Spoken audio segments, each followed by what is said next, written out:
자, 여러분들 반갑습니다. 한국사 시간이 돌아왔습니다.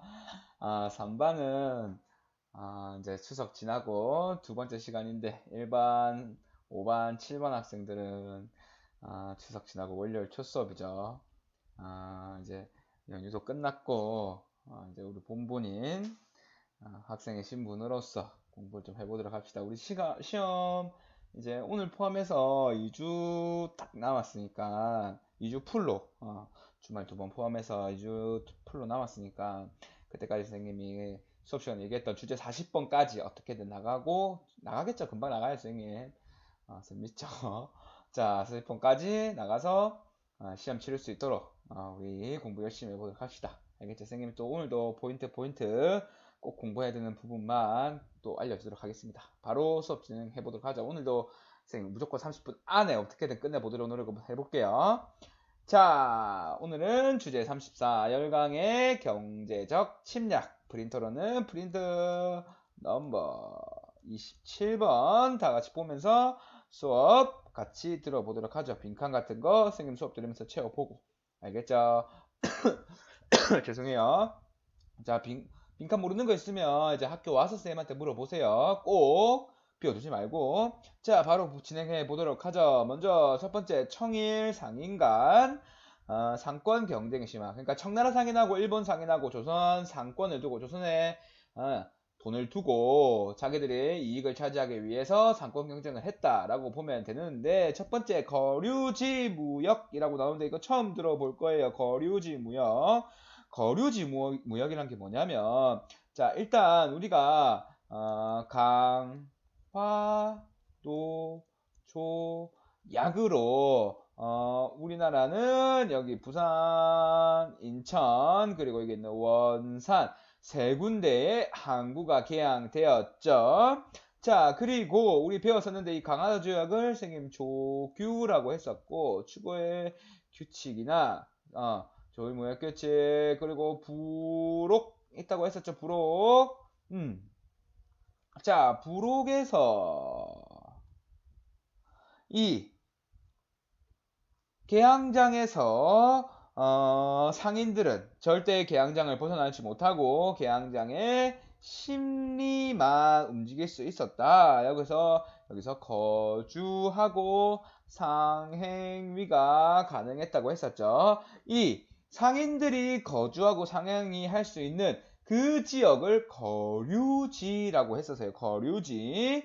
이 거류지에서만 일본, 청나라 이 외국 상인들이 상행위를 할 수 있었고 이 그들이 들고 온 물건들은 밑에 내용에 보면은 조선 상인들이었던 객주, 여각, 보부상 이런 조선 상인들이 이 물건들을 사서 국내에 이렇게 유통을 시켰던 거죠. 객주 같은 경우에 객주 여각은 우리 조선 후기 경제하면서 배웠어요. 조선에서 이 포구 같은 데서 창고, 숙박, 금융업 이런 거 했었던 상인들이었고 보부상들은 이 장시와 장시를 연결해 주었던 물건 개나리 보쯤 들고 이 장시 간에 계속 이동해 가면서 물건을 팔았던 그 상인들이 이 개항지에서 외국 물자들을 사 들여와서 그것들을 국내에 유통을 시킨 거죠. 그래서 이 일본 상인들은 빨간색으로 좀 할게요.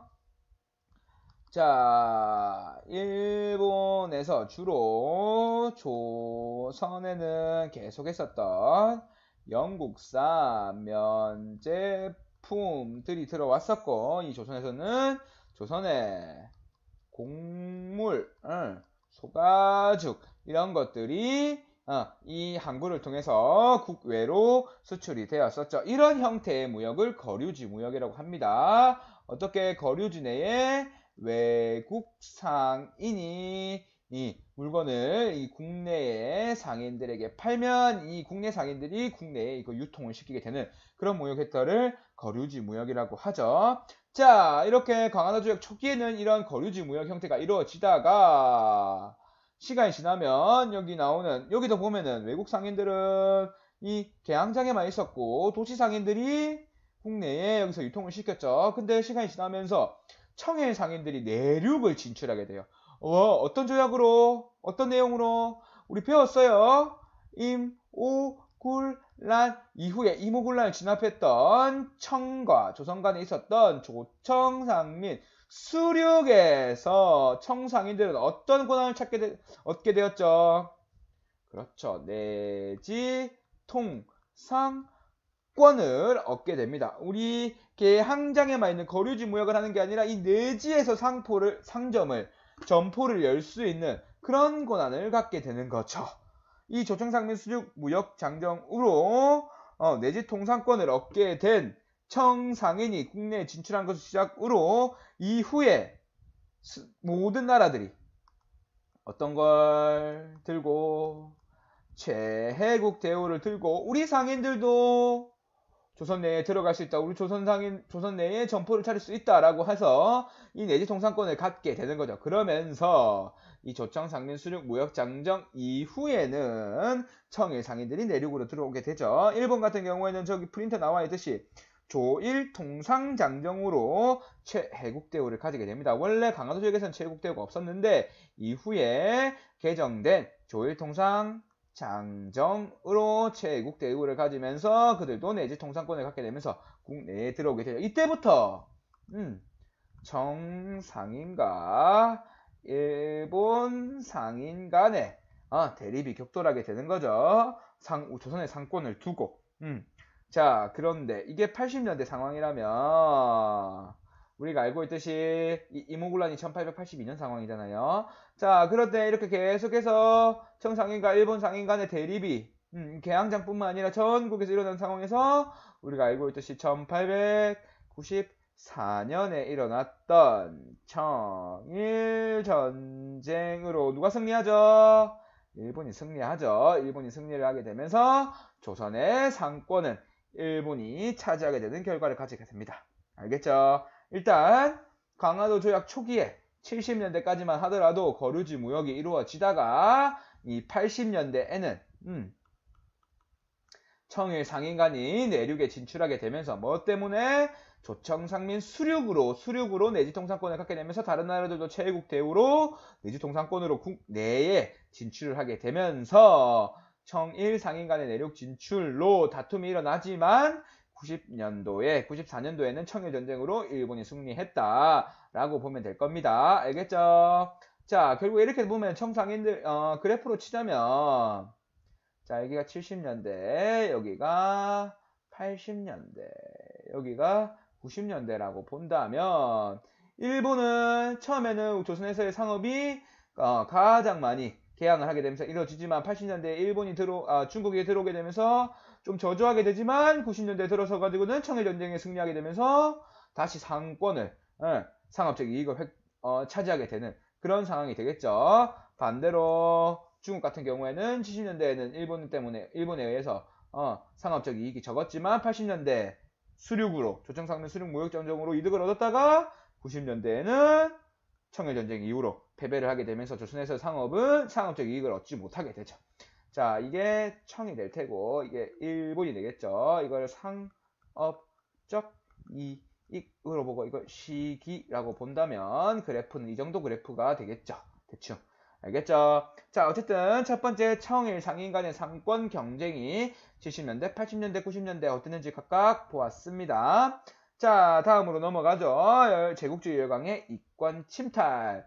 제국주의 열강의 이권 침탈 보도록 하는데 당연히 1896년에 있었던 아관 파천이 이 열강의 이권 침탈의 시작이 되겠죠. 왜 그렇죠? 이 아관 파천 자체가 우리 고종이 러시아 공사관에서 피해 있게 되면서 러시아에서는 우리 조선의 각가지 아직 대한제국은 아니니까 각가지 이권을 요구를 하게 되면서 획득을 하게 되죠. 여기 나오는 나중에 또 조사하게 배우겠는데 압록강, 두만강에서의 산림 체벌권, 나무를 체벌할 수 있는 권리, 그리고 울릉도에서 산림 체벌권, 뭐 이런 것들 가지고 경성, 광산, 채굴권 이런 것들도 가지게 되는 거죠. 이런 거 가지게 되니까 다른 나라들도 최애국 대우 이런 것들 내세워 가지고 우리나라에서 각가지 이권들 가지게 되는데 밑에 있는 프린트 한번 보면 표 보면 나와 있죠.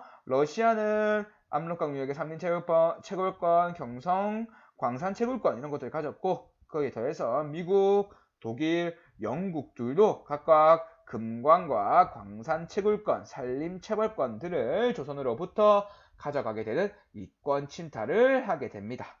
그쵸? 이 그래프 알겠죠?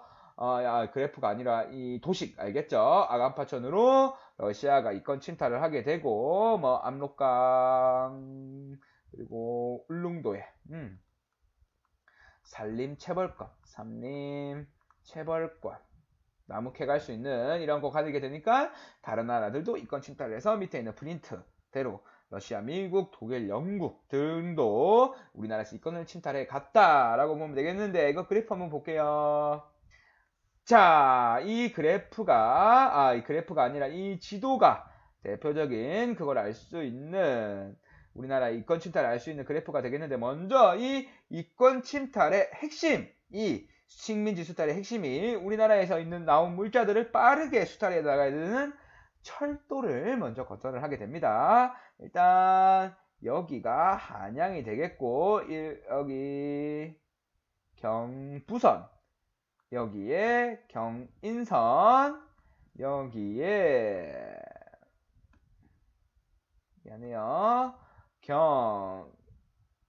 경의선 이게 경의선 이게 경부선 이게 경인선 철도가 만들어지게 됩니다. 저기 그래프에 프린트에 나와 있듯이 경인선 같은 경우에는 미국이 그 권한을 차지하게 되고 경의선 같은 경우에는 프랑스가 그 권한을 차지하게 되고 경부선은 일본이 그 권한을 차지하게 되는데 결국에는 이 일본이 여기 경인선, 경의선, 부설권까지 모두 차지하게 되면서 경부선, 경의선, 경의선 여기에 나타나 있지 않지만 여기 나오는 경원선까지 모두 일본이 건설하게 됩니다.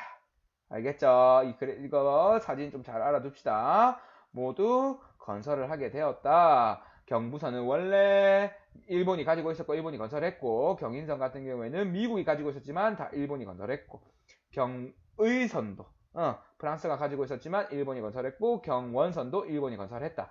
결국엔 모든 철도는 일본이 만들어냈다 정도까지만 보면 되겠고 그 밖에 여기에 뭐 러시아가 금강, 두만강, 산림 채굴권, 러시아가 가진 권한들 그리고 미국이 가진 금강이나 광산 채굴권들 이런 것들 잘 표시가 되어 있는 지도가 되겠습니다.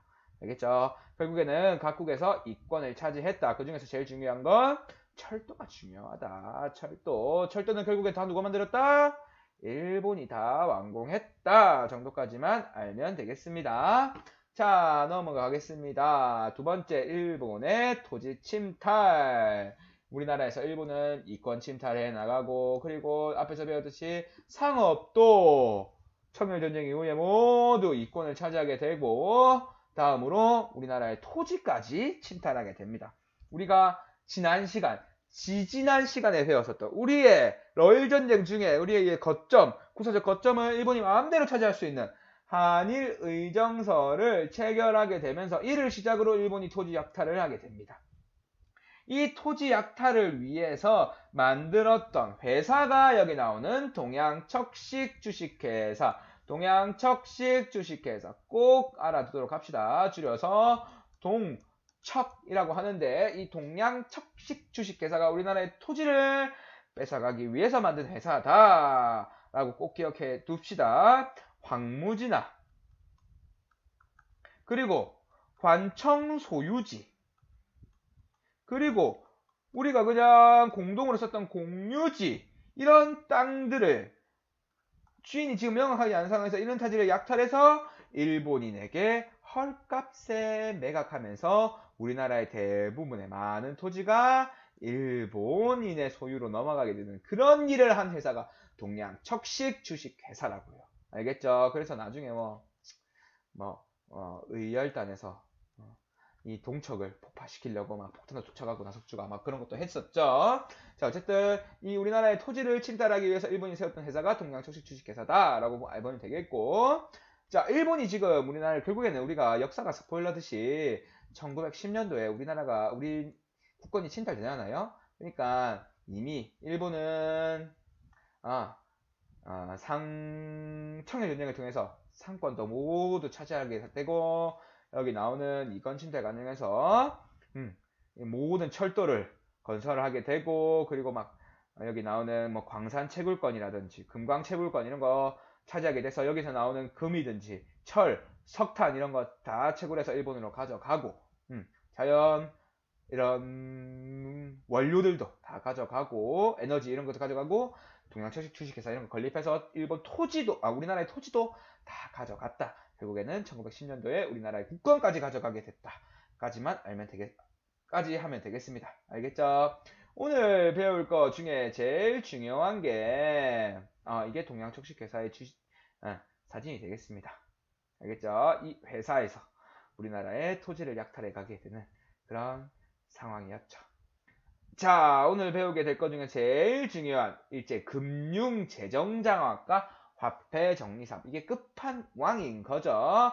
이제는 조선의 화폐, 대한제국의 화폐도 못 쓰게 하고 다 모두 일본 화폐로 쓰게 만들면서 모든 경제적인 것이 일본에 넘어가게 되죠. 땅, 그리고 상행이 상업이죠.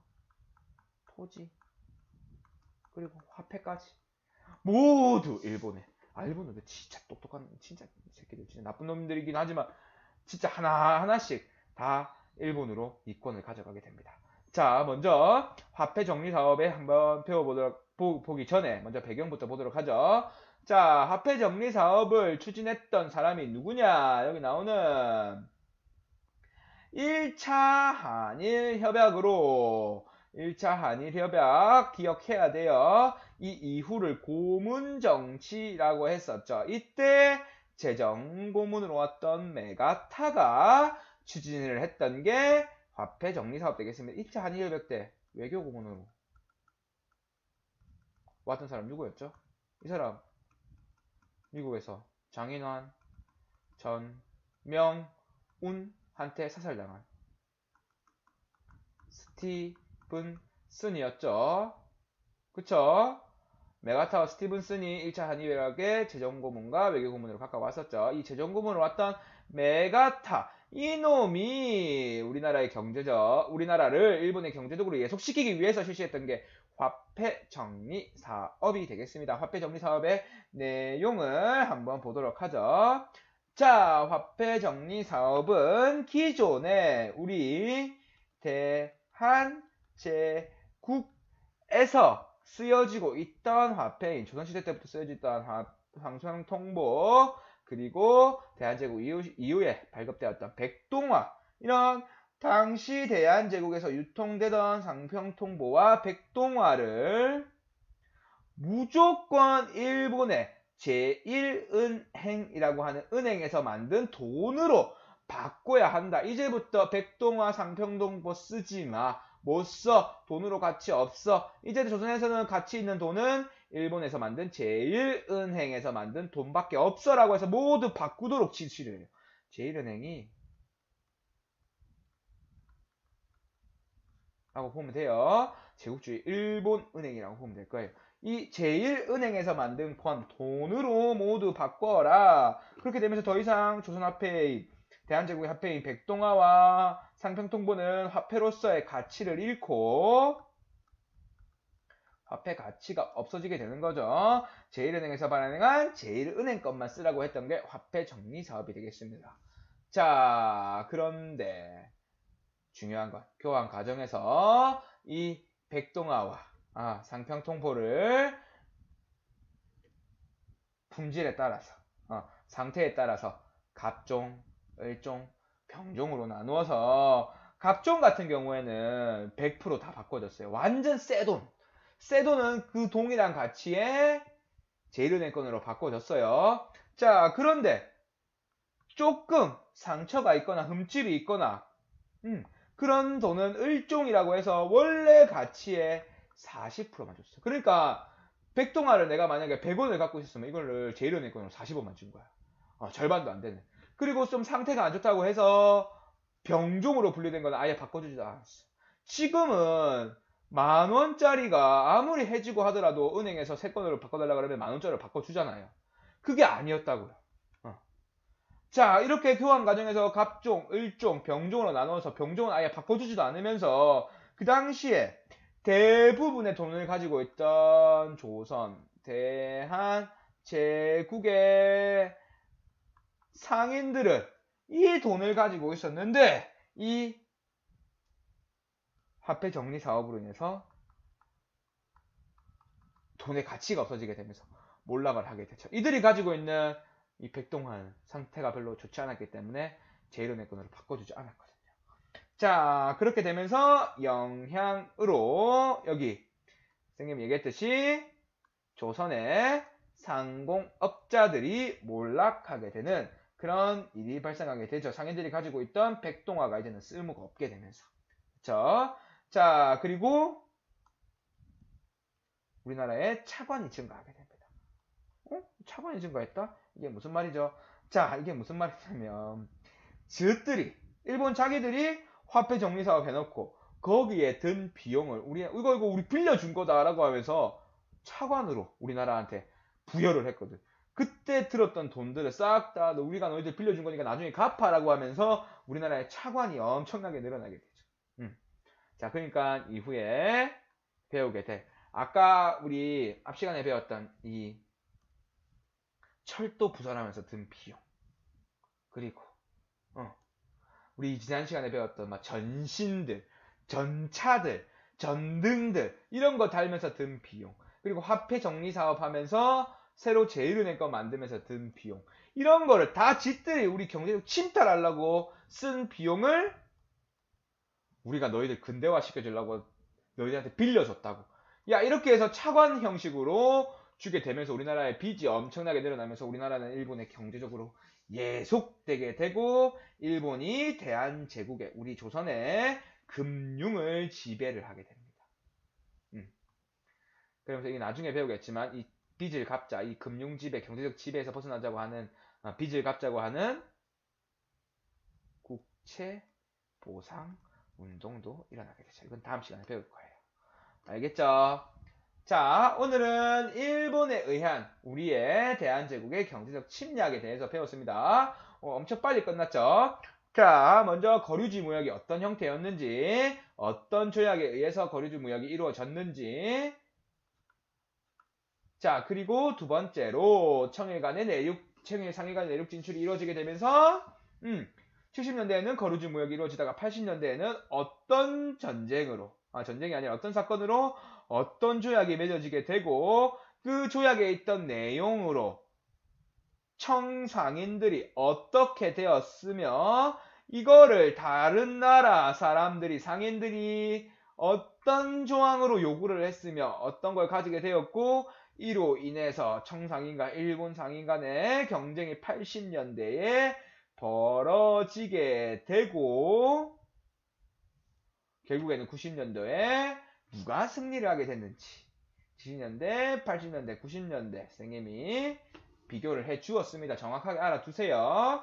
자, 그리고 제국주의 열강의 이권 침탈이 일어나게 된 근본적인 원인은 무엇이었는지 그리고 다른 열강들이 무슨 근거로 러시아가 얻었던 이권을 요구했는지 알아두면 좋겠고 그리고 일본에 의해서 우리의 철도가 만들어졌으며 다른 외국들은 정확하게 이거 외울 필요는 없고 철도 정도는 좀 알아두면 좋겠죠. 철도 누가 가지고 있었고 누가 완성했고 두 개만 외우면 돼요. 경부선, 경원선은 다 일본이 만든 거고 경의선은 프랑스가 있던 거 일본이 완성하고 경인선은 미국이 있던 거 일본이 완성하고 별로 안 어렵죠.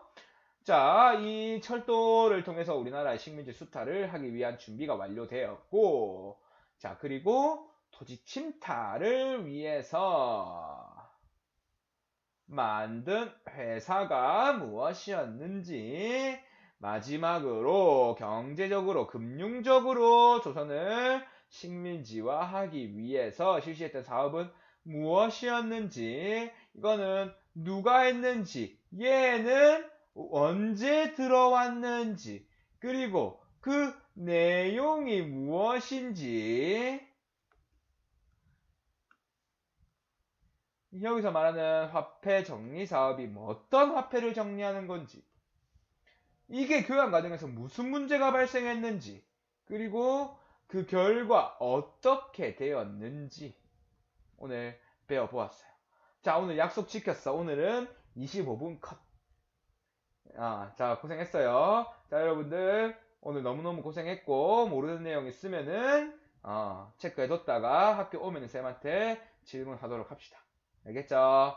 자, 오늘 너무 수고 많았어요. 오늘 수업 여기까지만 하겠습니다. 모두 수고 많았습니다.